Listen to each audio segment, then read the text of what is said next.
దత్తపుత్ర దత్తపుత్ర దత్తపుత్ర దత్తపుత్ర పెళ్లికి ముందు పవిత్రమైన హామీలిచ్చి పిల్లలను పుట్టించి పెళ్లి కాగానే 4 ఏళ్లకు ఒకసారి 5 ఏళ్లకు ఒకసారి కార్లు మార్చేసినట్టుగా భార్యలను వదిలేసి ఇప్పుడు నియోజకవర్గాల్ని కూడా అలవోకగా వదిలేస్తా ఉన్నావు. ఏం మనిషివయ్యా నువ్వు అని చెప్పి ఆయనను అడిగా. అందుకే దత్తపుత్రుల్లో కూడా ఈ మధ్య కాలంలో బీపీ బాగా కనిపిస్తా ఉంటది.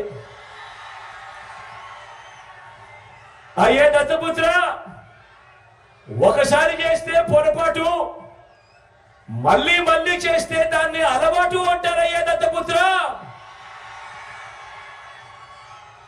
పవిత్రమైన సాంప్రదాయాన్ని నడి రోడ్డు మీదకి తీసుకురావడము, ఆడవాళ్ళ జీవితాలను చులకనగా చూపించడము ఘోరమైన తప్పు కాదా అని అడుగుతా ఉన్నాను. ఇది నేను అడిగితే తప్పు అట.